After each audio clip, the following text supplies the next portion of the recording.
সবাইকে আমন্ত্রণ ঈদের বিশেষ এই আয়োজনে। আমরা এবারের ঈদে বিশ্বকাপকে কেন্দ্র করে আমাদের অনুষ্ঠানগুলোকে সাজানোর চেষ্টা করেছি। আমাদের ক্লেমন বিয়ন্ড দ্য গ্যালারিতে আমরা বিশ্বকাপ উন্মাদনার ঈদ সেই বিষয়কে বেছে নিয়েছি। আমরা সাবেক ফুটবলারদের সঙ্গে কথা বলছি, তাদের বিশ্বকাপ ভাবনা জানার চেষ্টা করছি। আজকে আমাদের সঙ্গে এমন একজন অতিথি হয়েছেন যিনি আসলে নানা পরিচয়ে আসলে বাংলাদেশের সেরাদের একজন। তার ফুটবলার পরিচয় নিয়ে কথা বললে আসলে অনেক কথা বলা যাবে, তার রাজনীতিবিদের পরিচয় নিয়ে কথা বললে অনেক কথা বলা যাবে, মুক্তিযুদ্ধ নিয়ে কথা বললে অনেক কথা বলা যাবে। তিনি মেজর অবসরপ্রাপ্ত হাফিজউদ্দিন আহমেদ বীর বিক্রম, বাংলাদেশের বর্তমান জাতীয় সংসদের মাননীয় স্পিকার। স্বাগত জানাচ্ছি আপনাকে মেজর হাফিজ আমাদের এই আয়োজনে। আমরা রাজনীতির বাইরে খেলাধুলা নিয়েই কথা বলবো, কিন্তু তারপরও প্রথম প্রশ্নটা আমার খুব কৌতূহল যে আসলে কেমন লাগছে আপনাকে। আমরা সুবক্তা হিসেবে জাতীয় সংসদে সবসময় দেখতাম দীর্ঘদিন, এবার আপনি আসলে সংসদ পরিচালনা করছেন, স্পিকারের দায়িত্বটা আসলে কেমন লাগছে? আমি উপভোগ করছি। একটি জিনিস আমিও অবাক হয়েছি যে প্রথম যখন 40 বছর আগে সংসদে প্রথম যখন প্রবেশ করি, আমার আসন ছিল সর্বশেষ সারিতে। সেখান থেকে এই যে স্পিকারের চেয়ারে আসতে এই 60-70 গজ পেরোতে 40 বছর সময় লেগেছে। স্পিকারের দায়িত্ব যেদিন গ্রহণ করব সেদিন সকালে আমাকে বলা হয়েছে যে আজকে আপনি স্পিকার হবেন।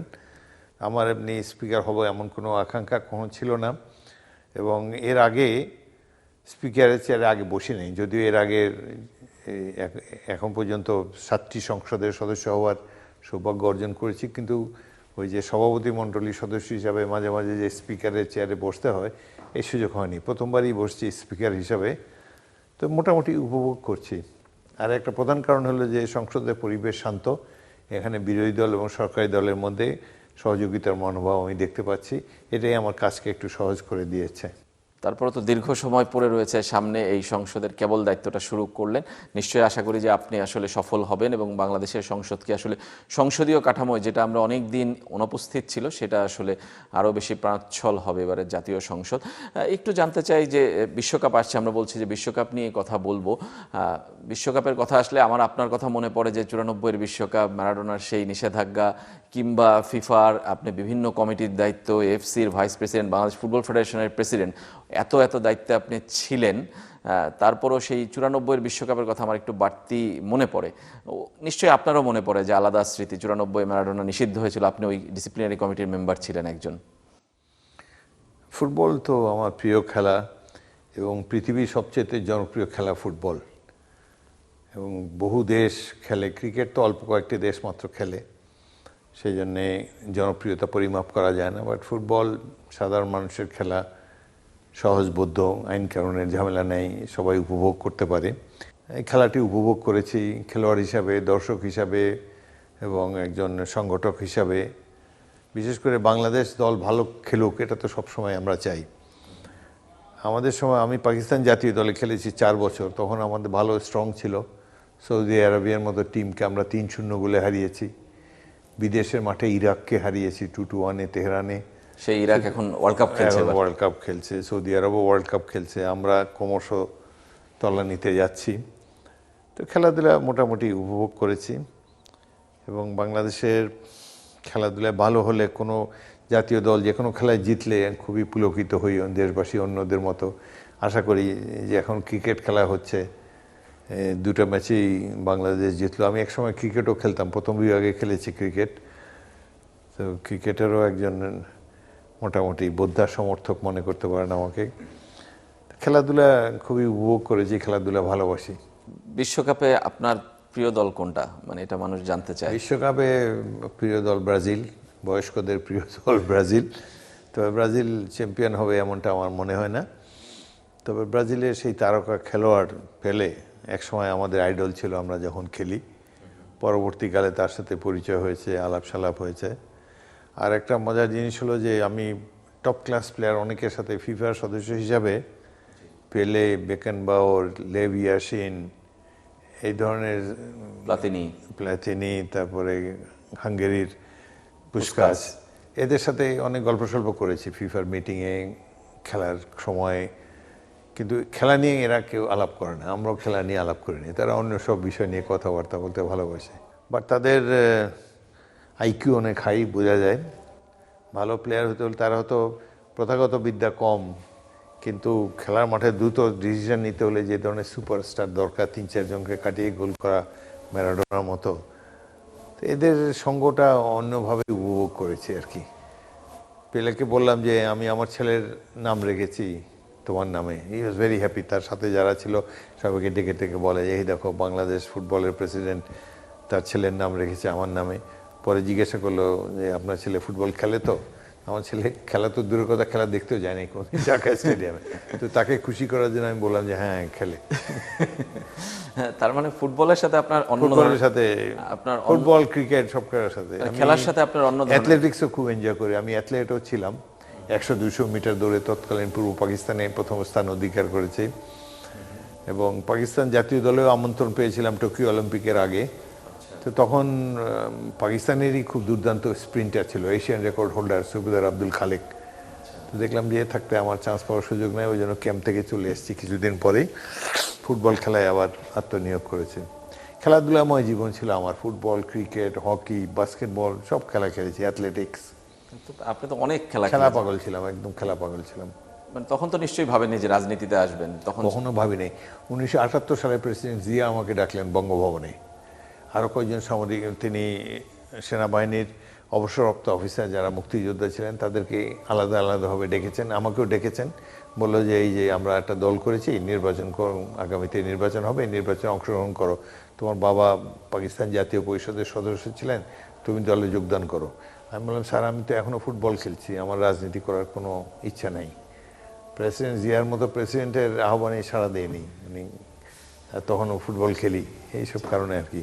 তারপরে তো পরে সিদ্ধান্ত বদলালেন? পরে সিদ্ধান্ত হঠাৎ করে বদলালাম। এই সাধারণত যারা সামরিক বাহিনীর অবসরপ্রাপ্ত কর্মকর্তারা রাজনীতি করে তারা ইউনিফর্মটা খুলেই রাজনীতিতে নেমে যায়। আমি 10 বছর রাজনীতি থেকে দূরে ছিলাম, ব্যবসা বাণিজ্য করার চেষ্টা করেছি।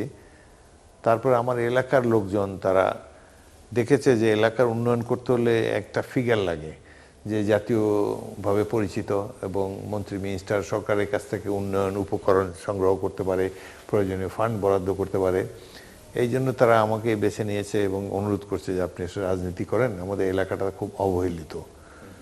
এইভাবে তাদের ডাকে সাড়া দিয়ে আমি রাজনীতিতে অংশ নেই সেনাবাহিনী ছাড়া 10 বছর পর। অনেকটা সময় কেটে গেছে।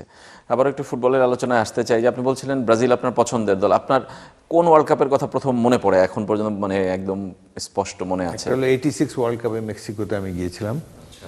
সেখানে 86-এ ম্যারাডোনার অভূতপূর্ব খেলা, একা একটা দলকে যে চ্যাম্পিয়ন করতে পারে সেটা 86-এ ম্যারাডোনা দেখিয়েছে। আমার মনে হয় সর্বকালের সেরা খেলোয়াড় ম্যারাডোনা। যদিও আমরা পেলেকে পছন্দ করি, পেলের ব্যবহার আচার আচরণ সবই ভদ্র, স্পোর্টসম্যান লাইক। আর ম্যারাডোনা হলো দুর্বৃত্ত টাইপের, গাঁজা খাবে, কোকেন খাবে, সমানে মিথ্যা কথা বলবে, নানান ধরনের অপকর্ম করবে, তারপরে কিন্তু খেলোয়াড় হিসাবে তুলনাহীন ম্যারাডোনা। সেই 86-এর এটা খুব মনে পড়ে, সে যেভাবে অনেককে কাটিয়ে গোল করে, ইংল্যান্ডের একটা হাত দিয়ে যে গোল করলো, হ্যান্ড অফ গড। তারপরে তারপরের গোলটা যে করলো 3-4 জনকে কাটিয়ে, তো সেই জন্য আর কি ওই মেক্সিকো ওয়ার্ল্ড কাপটা ভালো। আর পরে যে 94 যে ওয়ার্ল্ড কাপে তো আমি ডিসিপ্লিন কমিটির সদস্য ছিলাম। ডিসিপ্লিন কমিটিতে 6 মহাদেশ থেকে 6 জনকে নেওয়া হয়, এক মহাদেশ থেকে একজন। তো এশিয়ার রিপ্রেজেন্টেটিভ ছিলাম আমি, তো অন্যান্য দেশ থেকেও মোট 6 জনের কমিটি ছিল।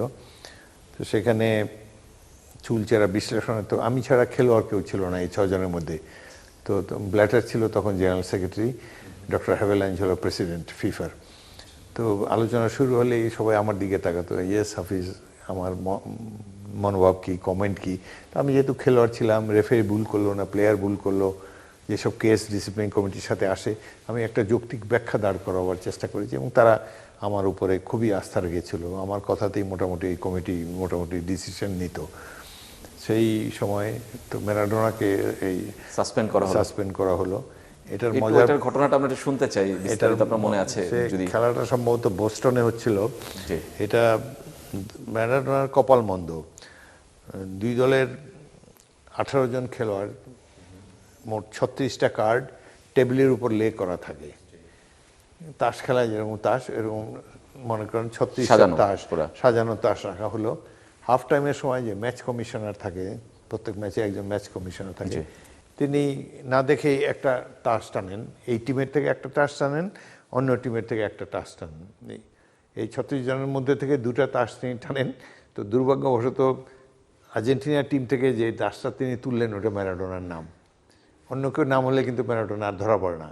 ওইদিকে অন্য খেলায় সম্ভবত নাইজেরিয়া বা কারোর সাথে ওদের খেলা ছিল, সেই টিমেরও একজন।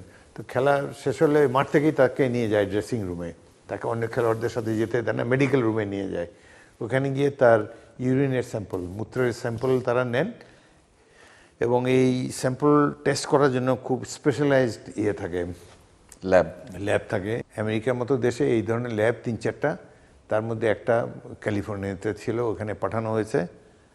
তো পরের দিন রেজাল্ট পাওয়া গেল কয়েক ঘন্টা পরেই, যে সে একটা ককটেল খেয়েছে। কি কি ওষুধ নিষিদ্ধ সেটা আগেই জানিয়ে দেয় ফিফার থেকে, যে এই ওষুধ খেলোয়াড়রা খেতে পারবে না, এটি বলবর্ধক, এটি খেলে আর্টিফিশিয়াল স্ট্রেংথ আসে তাদের মধ্যে। তো এইভাবে ম্যারাডোনার দেখা গেল যে সে বেশ কয়েকটা এফিড্রিন এবং আরও কয়েকটা ওষুধের ককটেল বিনিয়ে খেয়ে, তো এটা কপাল মন্দ, সে ধরা পড়লো ওইভাবে এবং সাথে সাথে তাকে সাসপেন্ড করলো। ফিফা অ্যাকশন নেওয়ার আগে আর্জেন্টিনা ফুটবল ফেডারেশন তাকে সাসপেন্ড করে। মজার ব্যাপার হলো যে আর্জেন্টিনার প্রত্যেকটা লোক খুবই লজ্জিত এই ড্রাগ গ্রহণের ফলে, কারণ স্পোর্টস ওয়ার্ল্ডে এটা খুবই নিন্দনীয় একটি কাজ। ড্রাগ নিয়েছে একজন স্পোর্টসম্যান, আর্জেন্টিনার জনগণের মুখ কালি একদম। কারণ বাংলাদেশে পাবলিক লাফাচ্ছে, ম্যারাডোনার ফিফার চামড়া তুলে নেব আমরা, মুক্তি চাই, এরকম অনেক স্লোগান মুক্তি চাই, এবং ফিফাকে তো ধুয়ে দিচ্ছে। এবং এটা প্রায় 1 মাস ধরে এটা চলে, যার ফলে নিউ ইয়র্ক টাইমসের প্রথম পাতায় বাংলাদেশের ছোট্ট একটা নিউজ হলো যে এই দেশ ওয়ার্ল্ড কাপ খেলে কিনে আমরা জানি না, কিন্তু এই দেশে পাবলিক ম্যারাডোনার পাগল। তারা যশোরের এক আইনজীবী একটা কেস করেছে ফিফার বিরুদ্ধে। তো এইটার ফলে ফিফার কর্মকর্তারা আমাকে খোঁজে, তারা দেখা হলে জিজ্ঞেস করে, হ্যাঁ man, what's wrong with Bangladesh? তো আর আমি ওই ব্ল্যাটার আর এই অ্যাভালাঞ্জের সামনে পড়ি না, সরে সরে থাকি। সবাই হাসতেছে বাংলাদেশকে নিয়ে। এগুলো তো স্পোর্টস ওয়ার্ল্ডে খুবই নিন্দনীয় কাজ। এটারে যে চ্যাম্পিয়ন করার মতো, এটার সমর্থক এত লোক দিনের পর দিন মিটিং মিছিল করে যাচ্ছে, তারা বলে এটা বাংলাদেশ তো খালি ষড়যন্ত্র দেখে সব কিছুর মধ্যে। তো তারা দেখেছে যে ফিফা একটা ষড়যন্ত্র করেছে ম্যারাডোনার বিরুদ্ধে। ম্যারাডোনার রিয়াকশন হলো, এটা ধরা পরেই তো তাকে টিম থেকে বের করে দেয়, আর্জেন্টিনা সাসপেন্ড করে। সে যাওয়ার সময় এয়ারপোর্টে বললো যে আমার মেয়ের কসম, আমি ড্রাগ নিইনি। আর কয়েক ঘন্টা পরে আর্জেন্টিনা ল্যান্ড করে বলে, আই এম সরি, আমি দেশবাসীকে কাছে ক্ষমা প্রার্থনা করছি, এই আর কি। আরো কথা বলবো আপনার সঙ্গে। মেজর হাফিজ আমাদের সঙ্গেই থাকবেন, বাংলাদেশ জাতীয় সংসদের স্পিকার, সাবেক ফুটবলার মেজর হাফিজ আমাদের সঙ্গে আছেন। ক্লেমন বিয়ন্ড দ্য গ্যালারিতে একটা ছোট্ট বিরতি নিচ্ছি, ফিরে আসবে একটু পরেই, সঙ্গেই থাকবেন।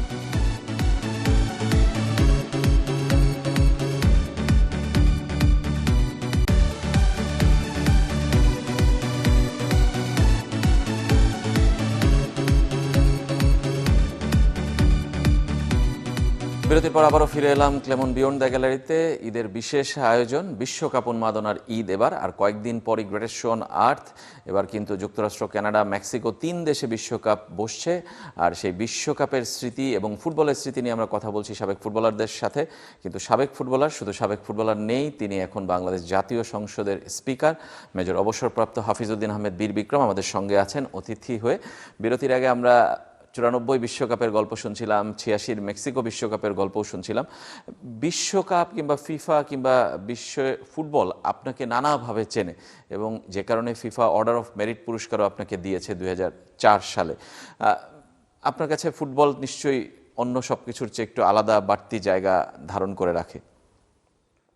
ফুটবলের কারণে মানে আমি যে সময় ফুটবল খেলা শুরু করি, পরিবারে ফুটবল খেলাকে পছন্দ করতো না কেউ। ফুটবল খেলে মানে ছেলে বখাটে হয়ে যাচ্ছে বা শীঘ্রই বড় বখাটে হবে, এই ধরনের একটা মনোভাব অভিভাবকদের মধ্যে ছিল। আমার পিতা মাতা অনেক চেষ্টা করেছে আমি যাতে ফুটবল না খেলি। ফুটবল খেলার জন্যে বাবার কাছ থেকে অনেক ধমক মারও খেয়েছি, কিন্তু ফুটবলের নেশায় মত্ত ছিলাম, ফুটবল খেলা ছাড়তে পারিনি। পরীক্ষারও 2-3 দিন আগে খেলতাম। ঢাকা বিশ্ববিদ্যালয়ে যখন অনার্স পরীক্ষা দেই, অনার্স তো আমাদের সময় একসাথে 8 পেপারে পরীক্ষা হতো। তার মধ্যে পরীক্ষা দিয়ে এসে ওই সময় আবার পাকিস্তান ফুটবল টিম চায়না যাবে, তার ট্রায়াল ম্যাচ হচ্ছে ঢাকা স্টেডিয়ামে। আমি পরীক্ষা দিয়ে কোনো রকমের নাম খরচ পরীক্ষা দিয়ে দৌড়ে এসে আবার খেলার মাঠে হাজির হতাম। অনার্সে পরীক্ষা রাত জেগে পড়েছি, তার মধ্যেও মানে ফিজিক্যালি ফিট ছিলাম না, তবু খেলা পাগল আর কি। সবসময় চেষ্টা করেছি যে পড়াশোনা খেলাধুলা দুটোই সমান তালে যাতে চালানো যায়। তো খেলার প্রতি আমার আকর্ষণ ছিল বেশি, এবং ফুটবল আপনাকে নাহলে অনেক হয়তো কিছু তো পড়াশোনা আরো দিয়েছে, ভালো করতে পারতাম। ফুটবল তো আপনাকে অনেক কিছু দিয়েছে, পরিচয় কিংবা আমি বলি বিশ্বব্যাপী মানুষের কাছে। ফুটবলে ঢাকা 61 সালে ঢাকা বিশ্ববিদ্যালয়ে রাষ্ট্রবিজ্ঞানে অনার্স নিয়ে ভর্তি হলাম। তো মধুর ক্যান্টিনে আসলাম প্রথম দিন, সব ঢাকা শহরের ছেলেদেরকে দেখি, কিছু ইংলিশ মিডিয়াম ছেলেরা স্মার্টলি কথাবার্তা বলছে, চা কফি খাচ্ছে, সিনিয়র ছেলেরা, আমি একাকী, আমাকে কেউ চেনে না, অত্যন্ত নিঃসঙ্গ মনে হচ্ছিল অনেকে। বিশ্ববিদ্যালয়ে পড়তে এলাম, তো যাই হোক, গোবেচারা মফস্বল থেকে আসছি, সময় কাটছে। 2 দিন পরে আন্তঃবিভাগীয় খেলা শুরু হলো, বিভিন্ন ডিপার্টমেন্টের মধ্যে খেলা।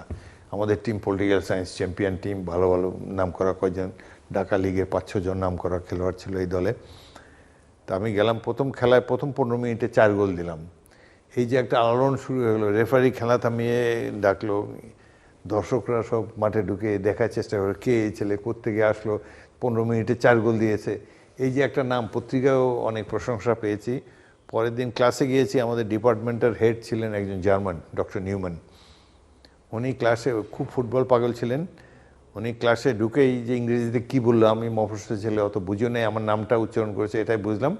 সব ক্লাসের ছেলেরা মেয়েরা সব দেখে আমার দিকে তাকিয়েছে, আমি পিছনের দিকে বসতাম সব সময়। এই যে একটা পরিচিতি খেলা আমাকে দিল, ধীরে ধীরে দেশব্যাপী একটা পরিচিতি হলাম। এটা আমার জন্য অত্যন্ত আনন্দঘন একটা অভিজ্ঞতা, খেলার মাধ্যমে দেশব্যাপী পরিচয় পাওয়া এবং সমর্থকদের যে স্নেহ ভালোবাসা পেয়েছি, এটা আমি খুবই উপভোগ করেছি। ফুটবলের আবার কোনো আক্ষেপ আছে কিনা? আপনি প্রেসিডেন্ট ছিলেন বাংলাদেশ ফুটবল ফেডারেশনের, এফসির ভাইস প্রেসিডেন্ট ছিলেন, ফিফারও মিডিয়া কয়েকটা কমিটিতে ছিলেন, আমি বলছি কোনো আক্ষেপ কি আছে কিনা যেটা আপনি করতে পারেননি? আক্ষেপ, একটা প্রধান আক্ষেপ হলো 70-এ অবিভক্ত পাকিস্তান শেষ ম্যাচটা খেললো তেহরানের মাঠে আরসিডি টুর্নামেন্টে। সেই খেলায় আমি দলের অধিনায়ক ছিলাম। তো সেই খেলার পরে আমরা 3 জন ছিলাম বাঙালি, আমি, গোলকিপার নুরুন নবী এবং জাকারিয়া পিন্টু। 18 জনের মধ্যে 3 জন বাঙালি প্লেয়ার। তারপর তো 71 আসলো, মুক্তিযুদ্ধ হলো, আমি মুক্তিযুদ্ধ ছিলাম, যুদ্ধে আহত হয়েছি। তারপর 73 সালে প্রথম বাংলাদেশ টিম গঠন হলো, আমি 2 ম্যাচে 7 গোল দিলাম। সত্যি বলতে কি, আমরা এই পাকিস্তানি আমলে মাকরানি যে প্লেয়াররা ছিল, গফুর, তোরাব আলী, আমিন মুসা, সব স্টলওয়ার্ড, এশিয়ার টপ প্লেয়ার ছিল এরা, ঢাকা লিগে যারা খেলতো। এদের পজিশনে আমি তো পরে দেখেছি এফসিতে গিয়ে, এদের টাইপের প্লেয়ার ওই সময় ছিল না। তো সেই যে পাকিস্তান দলের অধিনায়ক ছিলাম, শেষ ম্যাচে বাংলাদেশে 2 ম্যাচে 7 গোল দিলাম, আমাকে আর বাংলাদেশ টিম ডাকে না। কী জন্য আমি অবাক হয়ে গেলাম, ডাবল হ্যাট্রিক করলাম, তারপরেও বাংলাদেশের 40 জনের মধ্যে ডাক পাওয়ার যোগ্যতা আমার নেই।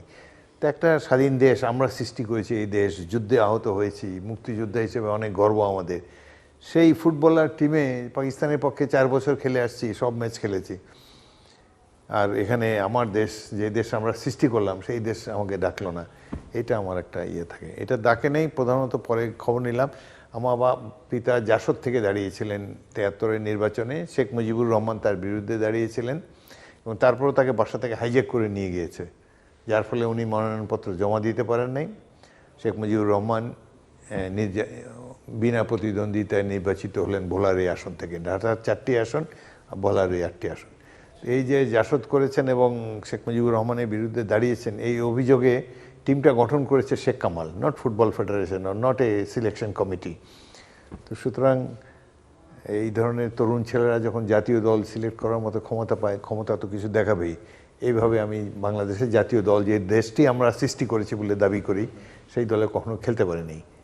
এটা একটা দুঃখ লাগে, এই ফুটবলের একটা অপ্রাপ্তি, এটা একটা অপ্রাপ্তি কিংবা আক্ষেপ। একটু আসে বিশ্বকাপের প্রসঙ্গে, এবারও নিশ্চয়ই খেলা দেখবেন, খেলা দেখার আপনি সববারই দেখেন, কিন্তু ব্যস্ততার মধ্যে এবার না, এখন আর অত আগ্রহ নাই। গভীর রাত্রে, আমার রাত্রে আমি 10টা সাড়ে 10টার দিকে ঘুমাবার চেষ্টা করি। তো যদি খেলাগুলো তো অনেক রাতে হবে বোধহয়, রাত এবং ভোরে, মানে রাত 10টা থেকে সকাল 10টা পর্যন্ত।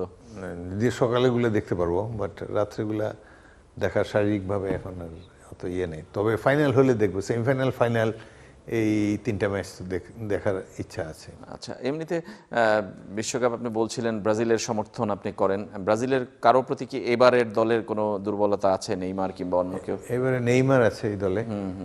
নেইমার, আরেকজন খেলোয়াড় খুবই নাম করেছে, ভালো খেলবে, ফ্রান্সের এমবাপ্পে, কিলিয়ান এমবাপ্পে, দুর্ধর্ষ খেলোয়াড়। তো সুতরাং এই ধরনের এই নতুন কাপে, ওয়ার্ল্ড কাপে আরও দু একজন স্টার বের হয়ে যেতে পারে। গত ওয়ার্ল্ড কাপে যেমন মডরিচ ছিল ইয়ের। সুতরাং এবারও এই নেইমার আর এমবাপ্পের বাইরে কিছু কিছু খেলোয়াড় নতুনভাবে। আর রোনাল্ডো তো ভালো খেলোয়াড় বা টিম থেকে যথেষ্ট সাপোর্ট পায় না, নাহলে ইজ আউটস্ট্যান্ডিং প্লেয়ার। মেসির কথা আপনি বললেনই না। আর মেসি তো দুর্দান্ত খেলোয়াড়। মেসি একাই যে কোনো টিমের এখনকার যত লোক খেলে, যত খেলোয়াড় খেলে, মেসি ইজ নাম্বার ওয়ান, এতে কোনো সন্দেহ নেই।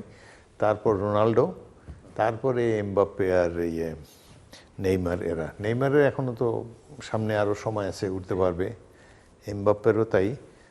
Messi is a real superstar. মেসির খেলা দেখা সত্যি চমৎকার একটা অভিজ্ঞতা। দেশে বিদেশে কোনো জায়গায় কোনো ঘটনা, বিশ্বকাপের ম্যাচ দেখার সময় যে বাংলাদেশে তো অনেক ধরনের গ্যাদারিং হয় কিংবা অনেক ধরনের আলোচনা হয়। 94 বিশ্বকাপের ফাইনালে যখন ব্রেক হয়, মানে হাফ টাইম হয়, তখন পিছনে ভিআইপি লাউঞ্জে অনেক বিখ্যাত ভিআইপিরা সেখানে থাকেন। সেখানে আমার সাথে দেখা হলো আমেরিকার পররাষ্ট্র সচিব হেনরি কিসিঞ্জারের সাথে। আমাকে ব্ল্যাটার পরিচয় করিয়ে দিল প্রেসিডেন্ট বাংলাদেশ ফুটবল ফেডারেশন। সেটা ও বাংলাদেশ, হাউ ইজ বাংলাদেশ? তা আমি বললাম, it's no more a basket case. এখন আমরা বাংলাদেশকে এখন আর বাস্কেট কেস বলা যাবে না। সে ও ইয়া আমি বললো আর কি। তা আমি একটা সন্তুষ্টি যে লোকটা আমাদেরকে অনেক কলঙ্কিত করেছে, বাংলাদেশ তলাবিহীন জুড়ি বলার চেষ্টা করেছে। আমরা বললাম যে এখন সেই বাংলাদেশের একজন প্রতিনিধি ফিফাতে আসতে পারে, তাদের সাথে পরিচিত হতে পারে। বাংলাদেশে এটা আমার জন্য একটা ভালো অভিজ্ঞতা। অবশ্যই। বাংলাদেশের ফুটবল কি আপনার দেখা হয় কিংবা খোঁজ রাখেন কিনা, বাংলাদেশের এখন কারেন্ট ফুটবল? বাংলাদেশে দেখি না, তবে ইদানিং একটা দুটা খেলা দেখলাম। হামজা যে প্লেয়ারটি, সে তো এই ইংল্যান্ডের ফার্স্ট ডিভিশনে খেলে, লেস্টার সিটির খেলোয়াড়। সে আশায় টিমের অনেকটা চেঞ্জ হয়ে গেছে। আরো দুটো ছেলে আমেরিকার থেকে আসছে, এরকম 3-4 জন মিলে বাংলাদেশ। আগে যেমন ইন্ডিয়ার সাথে খেলা হলে 2-3 গোলে হারে মনটা খারাপ হয়ে যেত, এখন মনে হয় ইন্ডিয়াকে 2-3 গোলে হারাতে পারবে এরা যদি খেলে ঠিক মতো। এবং লাস্ট ম্যাচে ইন্ডিয়াকে আমরা হারিয়েছি 1-0 গোলে। 1-0 গোলে। সুতরাং এই যে এই এক্সপেট্রিয়েট যে কয়জন খেলোয়াড় যোগ দিয়েছে, এতে বাংলাদেশের শক্তি বৃদ্ধি হয়েছে। এবং আশা করি আরও এরকম খেলোয়াড় নিয়ে সাউথ এশিয়ায় যেন আমরা একেবারে অপ্রতিদ্বন্দ্বী থাকি, এটাই আমার কামনা। শেষ দুটো প্রশ্ন এক কথা জানতে চাই যে আপনি ব্রাজিলের সমর্থক, কিন্তু বলছিলেন ব্রাজিল চ্যাম্পিয়ন হবে না। কে চ্যাম্পিয়ন হবে আপনার মনে হয় এবার? আপনার প্রেডিকশন? খুব ডিফিকাল্ট, তবে আমার মনে হয় যে ফ্রান্স অথবা স্পেন, এই দুটো। ফ্রান্স অথবা স্পেন। আর লাস্ট প্রশ্ন, বাংলাদেশের মানুষের জন্য ফুটবল নিয়ে কিছু বলবেন কিনা? আপনি একজন এক্স ফুটবলার, আমরা শেষ করতে চাই আপনার কথা দিয়ে। বাংলাদেশের জনগণকে ধন্যবাদ জানাই, তারা যে ফুটবল খেলা উপভোগ করে। বিশেষ রিসেন্টলি যে ইউরোপ থেকে, আমেরিকা থেকে যে ফুটবলাররা যোগ দেওয়ার ফলে তাদেরও আকর্ষণ বৃদ্ধি পেয়েছে। আমরা আশা করি তারা বাংলাদেশ টিমকে আরও সাপোর্ট করবেন এবং তাদের সমর্থনের ফলে বাংলাদেশ এশিয়ান গেমসে উল্লেখযোগ্য স্থানে থাকবে। সাউথ এশিয়া চ্যাম্পিয়ন তো হবেই, এশিয়াতেও একটা উন্নত মানের খেলা উপভোগ দিতে পারবে। সেই জন্য বাংলাদেশের দর্শকদেরকে ফুটবলের প্রতি আরও সাপোর্ট করার জন্য অনুরোধ জানাচ্ছি। ধন্যবাদ আপনাকে হাফিজ ভাই আমাদের সঙ্গে যুক্ত হওয়ার জন্য। আমাদের সঙ্গে ছিলেন মেজর অবসরপ্রাপ্ত হাফিজউদ্দিন আহমেদ বীর বিক্রম, জাতীয় সংসদের স্পিকার বাংলাদেশের। কিন্তু তার সবচেয়ে বড় পরিচয়, তিনি বাংলাদেশের সাবেক ফুটবলার, বাংলাদেশকে প্রতিনিধিত্ব করেছেন, বাংলাদেশ ফুটবল ফেডারেশনের প্রেসিডেন্ট ছিলেন। নানা পরিচয়ে বাংলাদেশ ফুটবলের সাথে তিনি জড়িয়ে আছেন। তার বিশ্বকাপ ভাবনা আমরা শুনলাম। ধন্যবাদ সবাইকে। আজকের মতো এখানেই শেষ করছি।